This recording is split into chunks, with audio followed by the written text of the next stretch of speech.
India Legal presents Courts Roundup.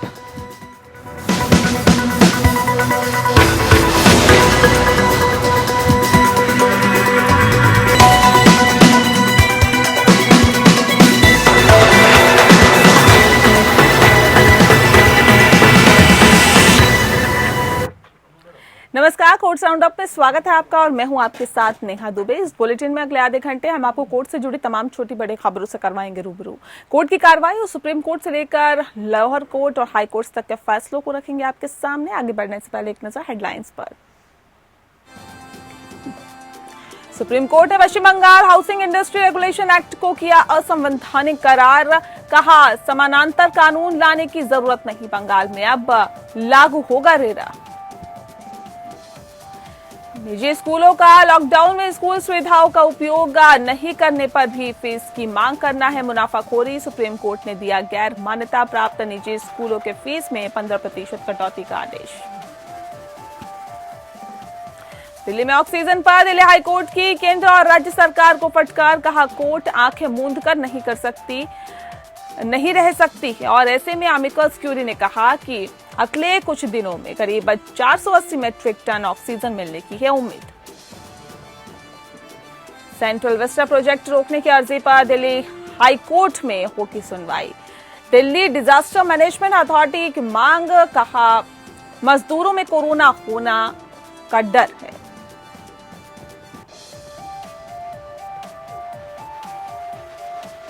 India Legal presents Courts Roundup.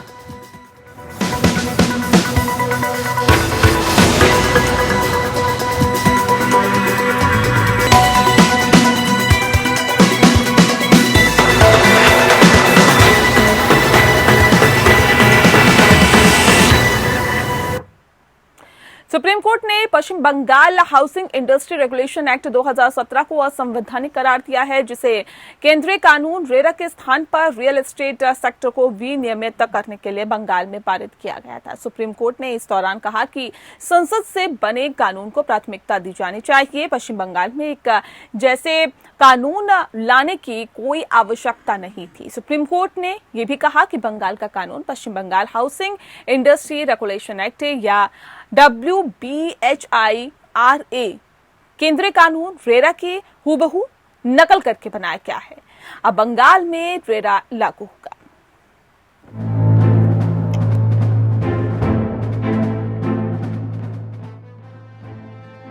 Builder मकान खरीदार मामलों के लिए पश्चिम बंगाल में रेरा की जगह लागू किए गए स्थानीय कानून को सुप्रीम कोर्ट ने खारिज कर दिया है।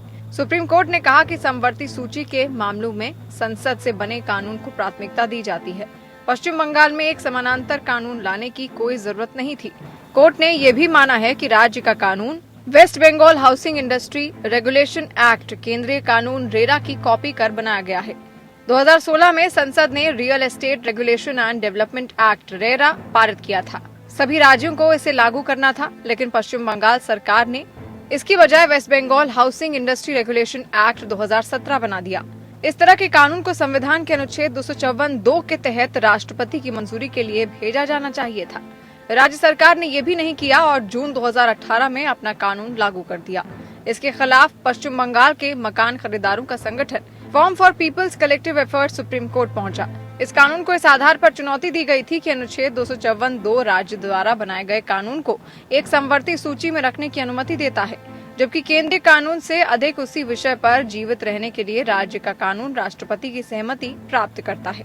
याचिकाकर्ता संगठन ने दलील दी कि संसद के कानून की पूरी तरह नकल कर बनाए गए कानून के सिर्फ कुछ बिंदु अलग रखे गए हैं। ये बिंदु मकान खरीदारों के हितों के खिलाफ हैं। जैसे West Bengal housing industry regulation act में ओपन पार्किंग स्पेस बेचने की अनुमति दी गई है। कई बातें जिन्हें रेरा के तहत कोर्ट में मुकदमा चलाया जा सकता है, उनमें बिल्डर और खरीदार में समझौते की व्यवस्था बना दी गई है। जवाब में राज्य सरकार ने दलील दी कि संपत्ति की खरीद बिक्री का विषय समवर्ती सूची का है, इसलिए राज्य को उस पर कानून बनाने का अधिकार है। मामले पर लंबी सुनवाई के बाद जस्टिस DY चंद्रचूड़ और MR शाह की बेंच ने पिछले महीने फैसला सुरक्षित रखा था। आज दिए विस्तृत आदेश में जजों ने माना है कि संसद से बने कानून के रहते राज्य का कानून बनाना सही नहीं था, इसलिए West Bengal housing industry regulation act को खारिज किया जा रहा है। इसका मतलब ये नहीं है कि राज्य में इसी विषय पर 1993 में बना कानून वापस अमल में आ जाएगा। अब पश्चिम बंगाल में रेरा लागू होगा। कोर्ट ने यह भी कहा है कि West Bengal housing industry regulation act कानून के तहत राज्य में पिछले 3 साल में लिए गए फैसले बने रहेंगे ताकि लोगों में कोई भ्रम न हो। Bureau report.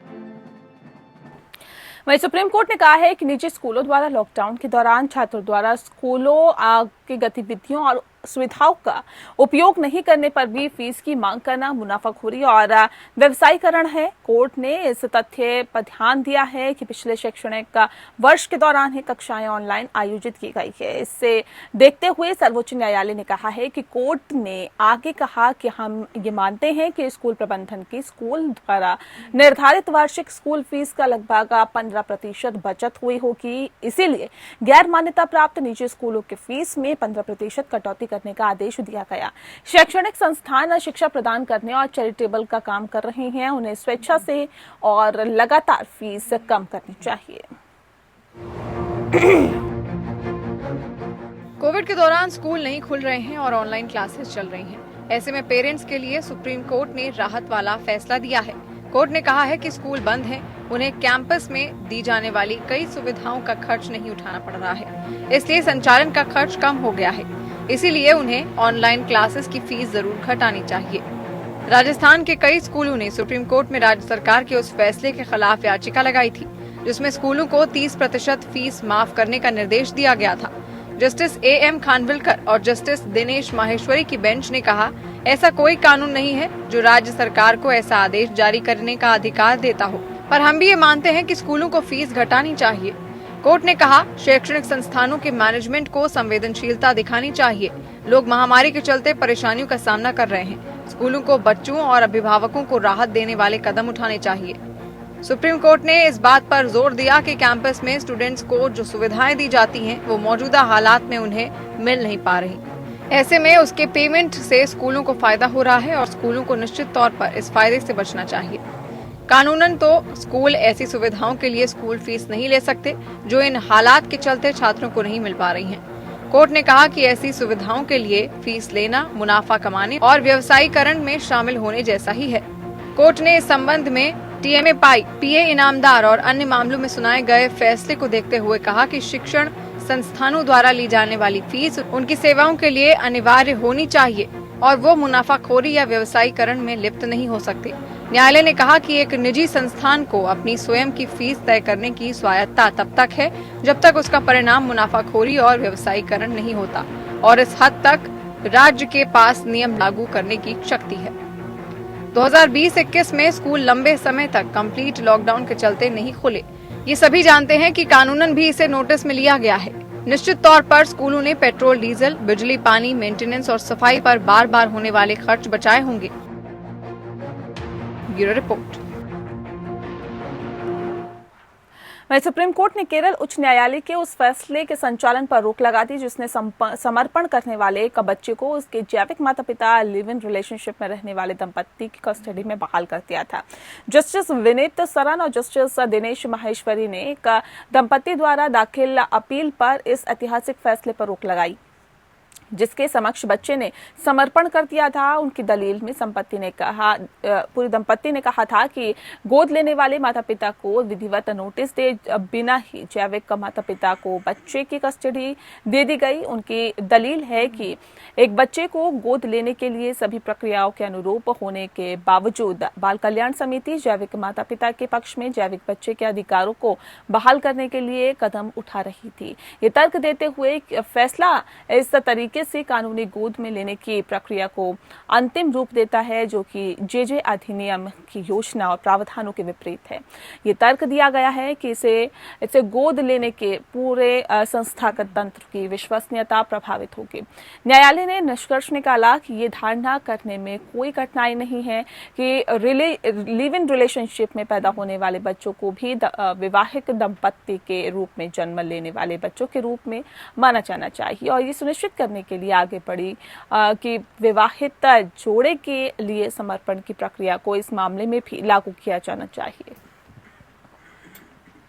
सुप्रीम कोर्ट ने एक कड़ा संदेश दिया है कि जो व्यक्ति कोविड-19 संकट के दौरान सोशल मीडिया में मदद की सार्वजनिक अपील कर रहे हैं, उन्हें गिरफ्तार या कठोर कार्रवाई के माध्यम से ये कहकर निशाना नहीं बनाया जा सकता है कि ऐसे संदेश गलत है या राष्ट्रीय छवि को धूमिल कर रहे हैं। न्यायालय ने निर्देश दिया कि सभी पुलिस महानिदेशक अपने अधिकार क्षेत्र के भीतर पुलिस बलों द्वारा अनुपालन सुनिश्चित करेंगे और निर्देश का उल्लंघन करने वाले अधिकारियों के खिलाफ अपमानना कार्रवाई की चेतावनी दी।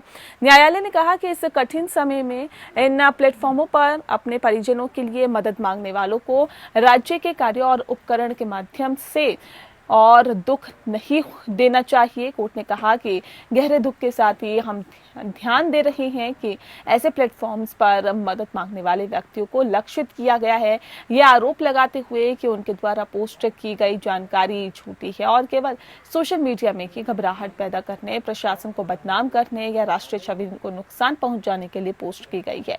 न्यायमूर्ति DY चंद्रचूड़, न्यायमूर्ति L नागेश्वर राव और न्यायमूर्ति S रविंद्र भट्ट की पीठ द्वारा पारित आदेश में महामारी के बारे में जानकारी साझा करने पर कार्रवाई पर रोक के लिए 2 अतिरिक्त कारणों का हवाला दिया गया है।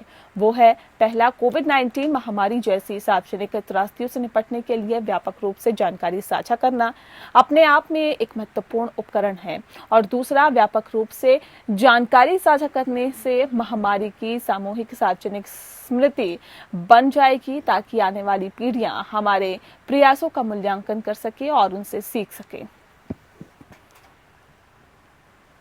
राजधानी दिल्ली में ऑक्सीजन की कमी को लेकर दिल्ली हाई कोर्ट में सुनवाई हुई। इस दौरान कोर्ट की ओर से केंद्र और राज्य सरकार को तैयारी को लेकर भी फटकार लगाई गई। ऑक्सीजन संकट पर दिल्ली हाई कोर्ट की तरफ से सख्त टिप्पणी भी की गई।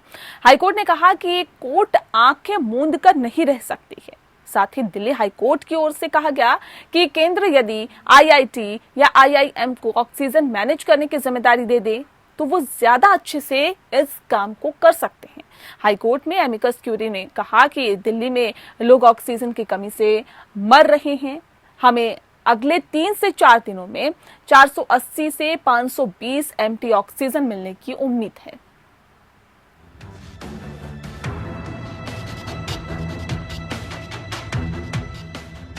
राजधानी दिल्ली में कोरोना की बेकाबू रफ्तार के बीच ऑक्सीजन की किल्लत भी जारी है। मंगलवार को एक बार फिर हाईकोर्ट में इस मसले पर सुनवाई हुई। दिल्ली हाईकोर्ट ने एक बार फिर ऑक्सीजन की किल्लत को लेकर केंद्र सरकार को फटकार लगाई है। इस मामले में दिल्ली हाईकोर्ट ने दिल्ली सरकार को सुझाव दिया कि जैसे ब्लड बैंक होता है उसी तर्ज पर ऑक्सीजन सिलेंडर के लिए भी बैंक बनाया जा सकता है, जहां लोग ऑक्सीजन सिलेंडर जमा कर सकते हैं और जिन्हें जरूरत हो वहां से ले सकते हैं। सुनवाई के दौरान हाईकोर्ट ने केंद्र से कहा कि आप आंखें मूंद सकते हैं लेकिन हम नहीं। हाईकोर्ट में एमिकस क्यूरी ने जानकारी दी है कि दिल्ली में कई लोग ऑक्सीजन की कमी की वजह से मर रहे हैं। वहीं एमिकस ने हाईकोर्ट को बताया कि हमें अगले 3 से 4 दिनों में 480 से 520 मीट्रिक टन मिल जाएगा। उम्मीद ये भी है कि हम अगले 7 दिनों में 550 से 600 मीट्रिक टन तक ऑक्सीजन मिल सकेगी। इसके लिए केंद्र और राज्य दोनों सरकारें काम कर रही हैं। हाईकोर्ट ने केंद्र सरकार से कहा कि अगर महाराष्ट्र में इस वक्त ऑक्सीजन की खपत कम है तो वहां के कुछ टैंकर दिल्ली भेजे जा सकते हैं। केंद्र ने अदालत में बताया कि हम आज सुप्रीम कोर्ट के सामने अपनी अनुपालन रिपोर्ट दाखिल कर रहे हैं। हम इस तथ्य पर नहीं जाएंगे कि 700 मीट्रिक टन की आपूर्ति करनी है या गैस के बाकी कोटे को पूरा करना है। हाईकोर्ट में एमिकस क्यूरी ने सुझाव दिया है कि कुछ जगह पर ऑक्सीजन को स्टोर किया जा सकता है जिससे कमी का संकट कम हो। दिल्ली हाईकोर्ट ने केंद्र को फटकार लगाते हुए कहा कि सुप्रीम कोर्ट ने भी दिल्ली को 700 मीट्रिक टन ऑक्सीजन देने को कहा है, ऐसे में उसे इतना मिलना ही चाहिए। दिल्ली सरकार ने अदालत में आरोप लगाया है कि ऑक्सीजन की सप्लाई टैंकर्स का सही इस्तेमाल नहीं हो रहा है, जबकि केंद्र सरकार ने हाईकोर्ट को जानकारी दी है कि बीते दिन ही दिल्ली को 12 अतिरिक्त ऑक्सीजन टैंकर्स अलॉट किए गए हैं। राज्य सरकार ने आरोप लगाया है कि ऑक्सीजन की कमी के कारण लोगों की मौतें हो रही हैं, लेकिन केंद्र सही से सप्लाई नहीं कर रहा है। सुनवाई के दौरान दोनों पक्षों में तीखी बहस हुई, जिसके बाद अदालत ने हस्तक्षेप किया। दिल्ली के मुनी मायाराम अस्पताल ने हाईकोर्ट में अपील की है कि हमारे पास सिर्फ 30 ऑक्सीजन बेड्स हैं, लेकिन हमें नकारा नहीं जा सकता है। हमें ऑक्सीजन की सख्त जरूरत है। हमारे अस्पताल में हर रोज मौतें हो रही हैं और सरकार ऑक्सीजन की सप्लाई करने में नाकाम है। बीते कई दिनों से दिल्ली में यही समस्या है। अभी तक आधा दर्जन से ज्यादा अस्पताल ऑक्सीजन को लेकर हाईकोर्ट का रुख कर चुके हैं। Bureau report.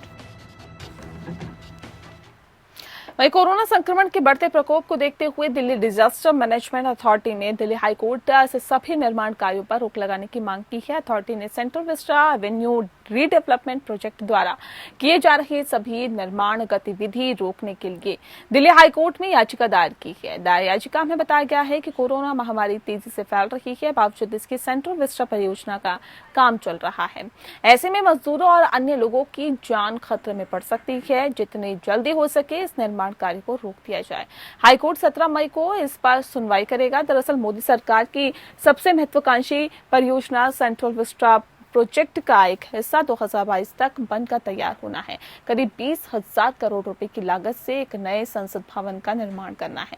जब देश स्वतंत्रता की 75वीं वर्षगांठ मनाएगा, उस समय तक देश इस योजना को अंतिम रूप देना है और ऐसे में महत्वाकांक्षी परियोजना का मकसद 3.2 किलोमीटर के क्षेत्र को पुनर्विकास करना है, जिसमें एक नए त्रिभुजाकार संसद भवन का निर्माण होना है। पिछले साल सितंबर में पीएम मोदी ने इसकी आधारशिला रखी थी, जिसके बाद ये निर्माण कार्य युद्ध स्तर पर किया जारी है।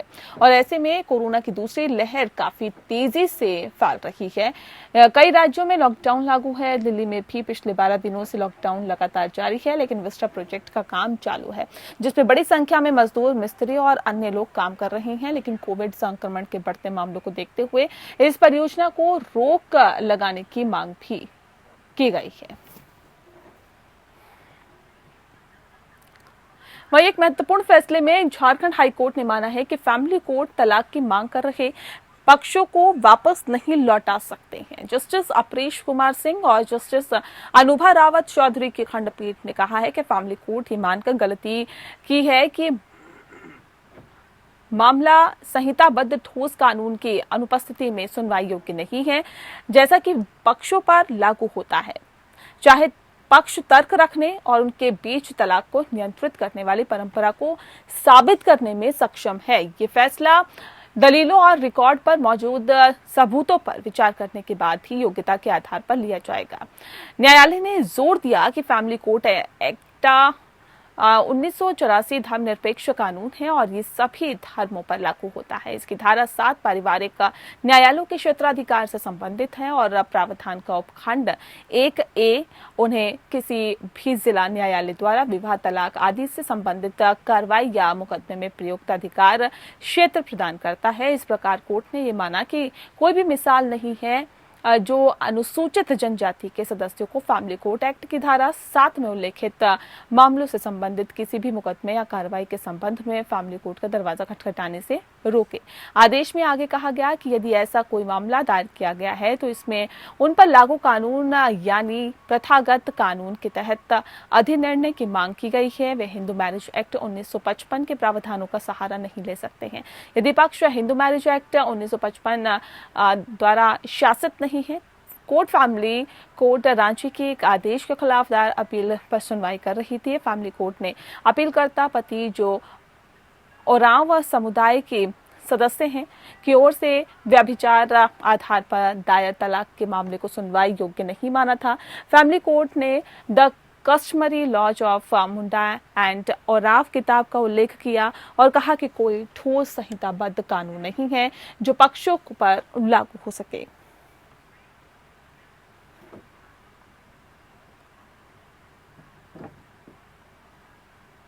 अधिवक्ता शिवम शर्मा हमारे साथ फोन लाइन पर जुड़ गए हैं। शिवम, दरअसल झारखंड हाई कोर्ट ने माना है कि फैमिली कोर्ट तलाक की मांग कर रहे पक्षों को वापस नहीं लौटाया जा सकता है। ये फैसले का आधार क्या दिया गया है?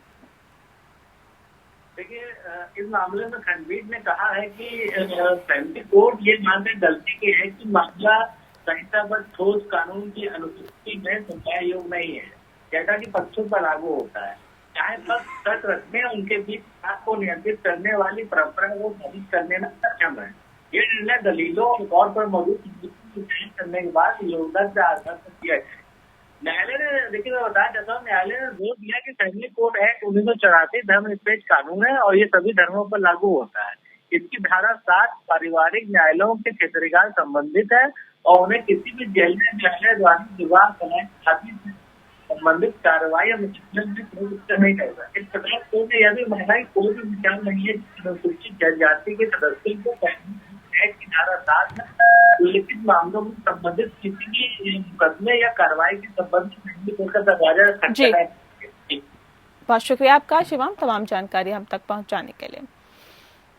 अगली खबर का रुख करते हैं। उत्तराखंड हाईकोर्ट ने कोरोना महामारी के बीच कैदियों की स्थिति पर राज्य सरकार से जवाब मांगा है। मुख्य न्यायाधीश राघवेंद्र सिंह चौहान और न्यायमूर्ति आलोक कुमार वर्मा की खंडपीठ ने राज्य सरकार से निम्नलिखित तथ्यों पर जानकारी मांगी है। राज्य में जेलों की संख्या, विचाराधीन कैदियों और सजायाफ्ता कैदियों की दोनों श्रेणियों में प्रत्येक जेल में कितने कैदी है, कोरोना के संक्रमण से कितने कैदी प्रभावित हुए हैं।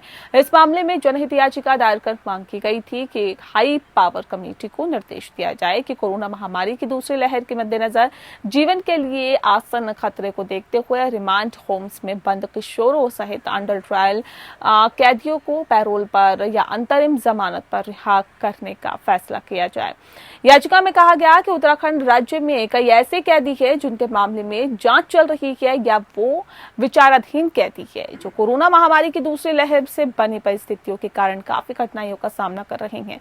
इसके अलावा दलील में कहा गया है कि हाईकोर्ट और अधीनस्थ न्यायालयों के समक्ष भी कई जमानत याचिकाएं लंबित है और कोरोना महामारी की दूसरी लहर के कारण अंडर ट्रायल कैदी अपूर्ण क्षति, चोट और उनके जीवन पर मंडरा रहे खतरे का सामना कर रहे हैं जो भारत के संविधान के आर्टिकल 21 का उल्लंघन है। इसीलिए याचिका में मांग की गई है कि हाई पावर कमेटी जो निर्देशित दिया जा रहा है उसमें उत्तराखंड राज्य विधिक सेवा द्वारा 26 मार्च 2020 को जारी आदेश के मद्देनजर रिमांड होम्स में रहने वाले किशोरों सहित विचाराधीन कैदियों को उपयुक्त अवधि के लिए पैरोल या अंतरिम जमानत पर रिहा करें। अदालत ने राज्य के मुख्य स्थायी वकील CS रावत को निर्देश दिया है कि वे 6 मई तक उपरोक्त जानकारी का विवरण देते हुए एक रिपोर्ट दाखिल करें। और चलिए इसी के साथ फिलहाल इस बुलेटिन में इतना ही। नमस्कार। India Legal presents Courts Roundup.